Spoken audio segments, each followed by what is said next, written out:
to give it a rest for some time. Now normalcy is returning slowly. The ashram will be open for 4 days, a week. And of course this could change any moment depending upon the instructions from the government. If they relax the restrictions further, then it may work all through the week. In which case it's time for you people to visit the ashram and worship here Bhagwan in his powerful shrine. So we shall conclude our satsang tomorrow. Now I shall continue with today's satsang.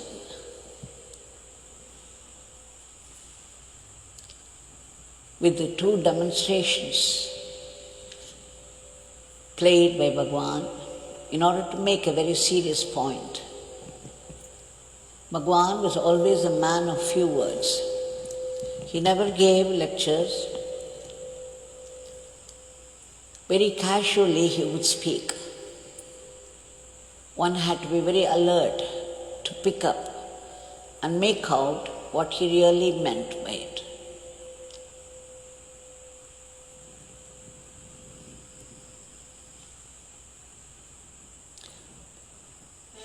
Let us recall two demonstrations, two leelas of his, and how he made a very poignant point. We have been going through some of his teachings. In one of them he says, whatever happens, happens by the will of God, and whatever happens is a blessing, is perfect. The Leela is perfect because God is perfect. You cannot expect God to make a mistake. So whatever He chooses to do can only be correct and a blessing. This is how Bhagwan put it. God's Leela is perfect because God is perfect. Now let's go through the two incidents that I mentioned. I've already spoken in one of the previous satsangs.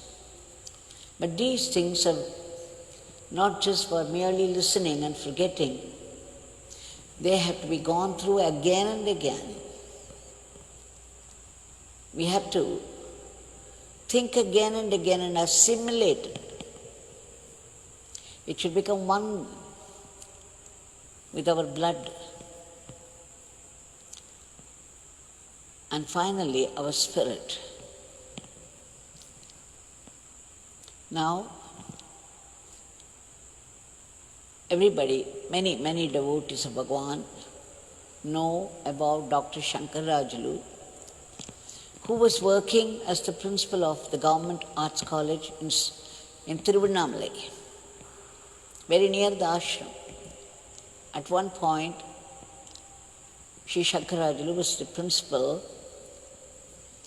and he was stationed in Tiruvannamalai. He would visit Bhagwan oftentimes, more so when he had problems with the students. He has written beautiful songs on Bhagwan, which we sing in our morning sessions. In the earlier days, after his transfer from Tiruvannamalai to Madurai,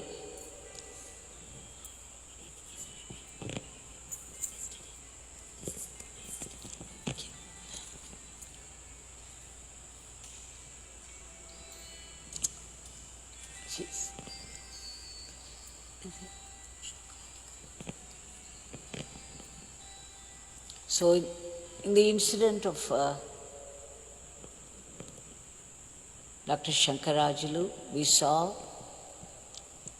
how Bhagwan indicated the one who stopped the car was also the one who started it, or the one who started the car was the one who stopped it.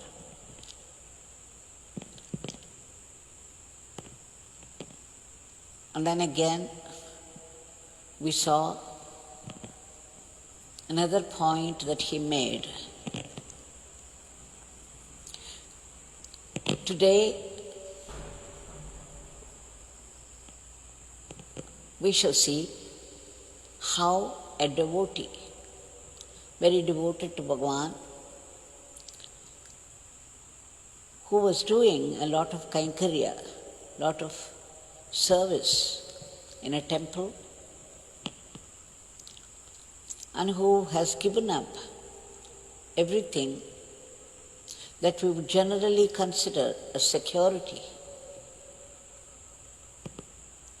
We consider our relatives as security, our friends another security, money is one security, power is another security. So all these that we consider as security in life, she had given up and come to the service of God in a temple. At one point she got frightened thinking about her future. She came to Bhagwan and asked Bhagwan, I'm very scared to think of my future. It did not matter to me up till now that I gave up everything and everyone. But suddenly this fear comes from the depth to the fore. I'm helpless before it. No idea why it would come to me at all, and how, and where from. But the fear is there, that I am alone, with none of the securities one normally considers. I have come to depend only upon God, and yet this fear is nagging me. At the time, there was a book, a magazine called Kalyana Kalpataru. It's Gorakhpur publication, which was lying nearby. Bhagwan said, you take that magazine in hand and open, and let me know what you come across, what you open upon. When she opened, it was the picture of Sita Devi sitting under Simshubha tree.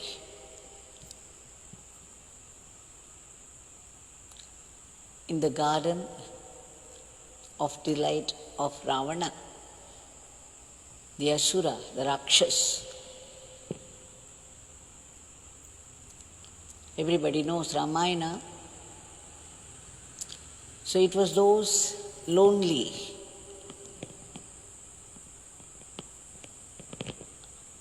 and tortured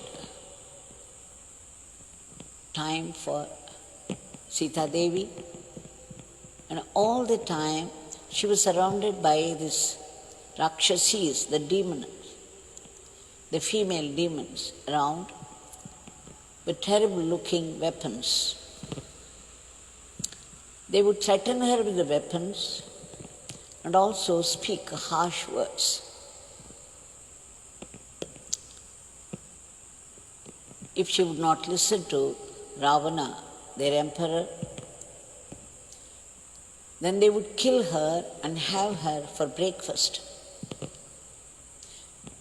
Just imagine with nothing else to do, just sitting there for so many days, for so many months, listening to the harsh words of these Rakshasis, the demons around, such violent, threatening words, day after day after day. Imagine what Sita would have gone through.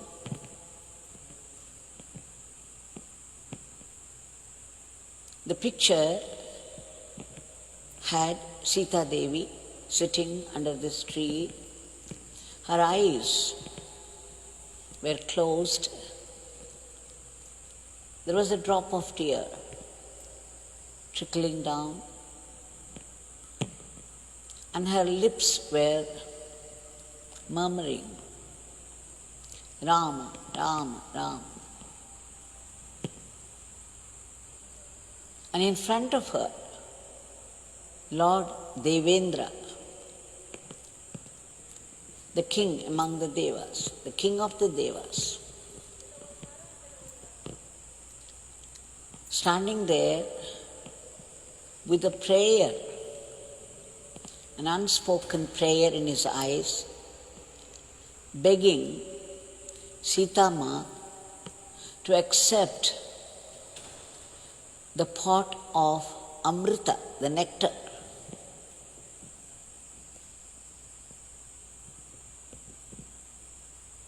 Which meant freedom from all these tortures,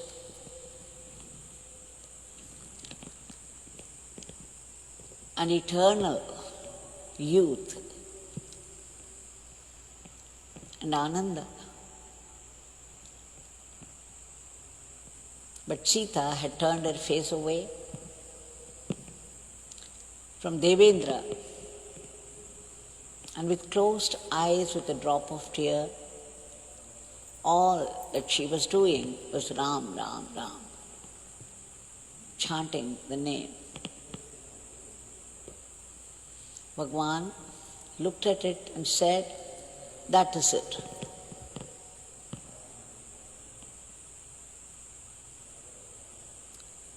Now this is something I think is meant for all. If you consider Sita, the human soul, we know that we are surrounded by those ferocious, sometimes negative forces which are ready to pounce upon us any time, especially at our weak moments. And right in the front is the temptations, the pot of temptations, promising all the pleasures of the world. Freedom from diseases, freedom from aging. It's an amaratva of a different kind. The jnanis also attain amaratva, but that is different. The amaratva of the devas is different. So you see, on the one hand, here is the king of the devas, no one less than the king of the devas, offering with a deep prayer the pot of nectar. On the other side, all these great evil people with their terrible looking weapons and harsh, violent words. This is how the human life is surrounded. Now you have to fight both. We must free ourselves from the weakness to yield to the evil forces, nor should we yield to the temptations of life. So what should we do? There is only one way out to escape from both. From the violent tortures of the world, the negative forces, and the temptation of pleasures. Ramana, Nama chanting. The chanting of the divine name is the only way out. And this is what was Bhagavan pointing out. Just a very small leela. A lady comes with fear of future, and Bhagavan simply asks her to see the magazine next to her, and she opens. And this is the picture, and then Bhagavan says, that is it. Be indifferent to the pleasures of the world, the temptations of the world. Be indifferent to those forces of torture.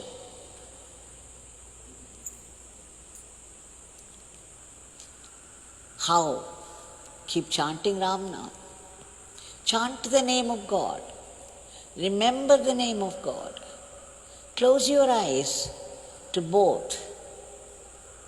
Let your lips chant the name of God. Then you develop immunity to both, to the demonic forces and to all the temptations of the world. For example, if someone had gone through some very bad experience and they want to forget, they seek the drinks. How many people take to drinking just to forget the tortures of the mind? Now, if one has to be indifferent to both, to the temptations as well as the torture of the negative forces, the only way out is the name of God, the remembrance of God. That would fill us up with the sweetness of God. It would give us the inner light.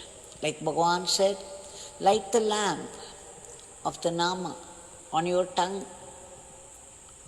All the darkness of inside and outside will vanish. It will be chased away by the light, by the Mani Deep, the light of the Nama on your tongue. So this is what we all have to remember. The one sure way to keep ourselves balanced against all the negative forces and temptations of the world. Remembrance of God, remembrance of God's name. Let's remember what Bhagavan said repeatedly. And we have to remember repeatedly. Manana, bring to our mind again and again. What? God is the only goal of life. Remembering the name is remembering God. Remembering God is living in God. It's only when you remember God you truly live. Other times you are dead, as bad as dead. Now we shall offer our today's prayer at the feet of Bhagavan. Just as Sita Devi, her incessant chanting of Ram Nam brought Hanuman to give her reassurance that Rama was on his way to her, to rescue her. Generally, they interpret it as, that is, Hanuman as Guru, that God sends the Guru to give us assurance, hope, and intensify our sadhana. And then the Pattabhishekam, the rescue by the Lord. And then the coronation. This is surely the end for every one of us too. Those who choose to remember God against all temptations of the world, against all negative forces, we will surely come across the rescuer. We all already have Bhagavan. He has given us the name Yogi Ram Surat Kumar, the Kalpataru, Kamadhenu, the wish-fulfilling tree, the wish-fulfilling cow. All we have to do is to keep chanting his name, and surely Rama would come and rescue us from all temptations of the world and give us the coronation, make us the king of his kingdom. We will finally find out, we'll have the vision, the divine vision of that endless ananda and peace, and we would know that he, Rama, and we are one. There is no separation at all.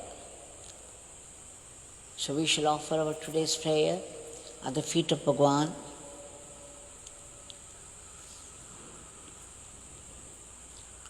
Bhagavan, we seek your immediate intervention to free the entire humanity, because there is still anxiety on the one side, doubt, anxiety.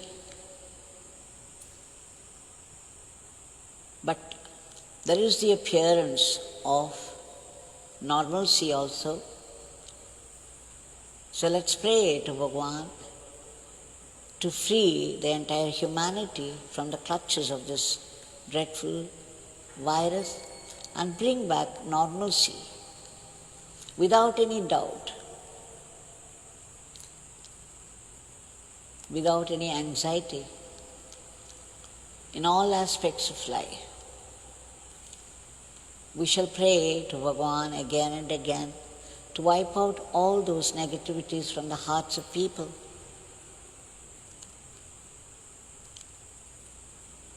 To give us humility, sincerity, instead of panic, grief, self-pride, desire after one after the other, anger. We remember the scene when Krishna was lying down pretending to be asleep. He was approached by both Arjuna and Duryodhana for help for the impending war. Mahabharata war was to take place, and both had approached Lord Krishna for help. Arjuna, the devotee, he stood with folded hands at the feet of Krishna, waiting for him to open his eyes. Duryodhana, the embodiment of all that is evil, self-pride, jealousy, anger. He was there right at the head side of Lord Krishna. And when Krishna opened his eyes, he saw only Arjuna, because he was there right opposite, standing right at his feet. Krishna gave two choices. I would be with one side without taking any weapons. I would not fight. I could be a charioteer.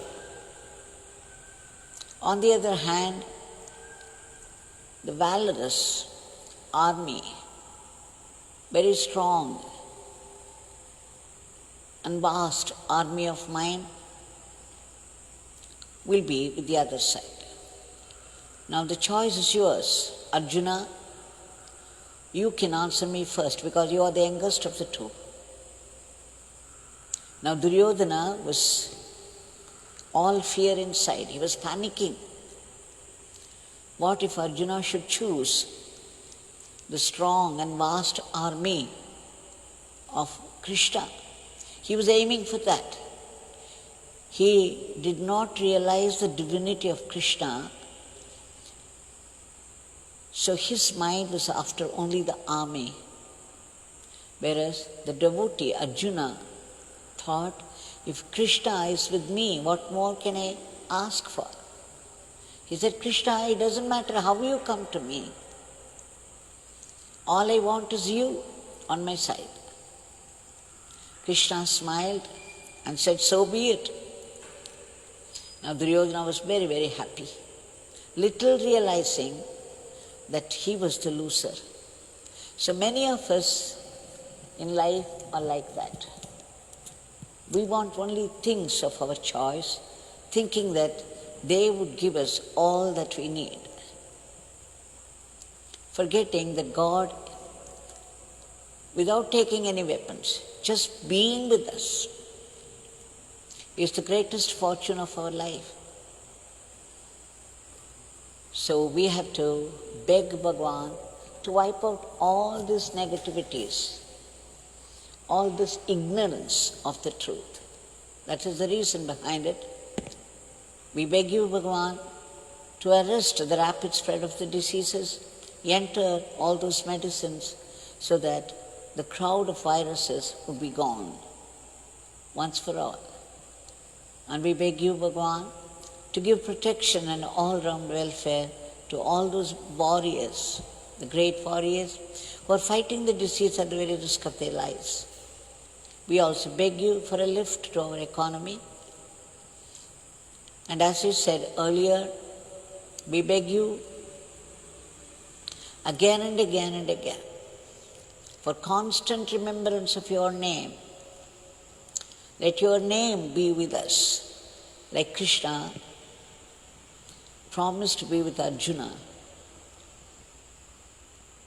The name we cannot see, we cannot even realize its power, but if we keep chanting the name incessantly like Sita did, Pattabhishekam, coronation, is assured, the place in the kingdom of God, and the realization that he and I are one.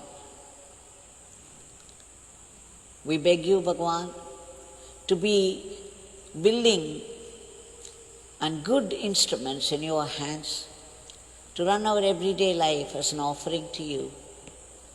And eventually, we ask for that supreme blessing for our complete purification so that we could see only you, your presence everywhere, your blessings in all happenings of life, and your leelas all over the world, in all forms.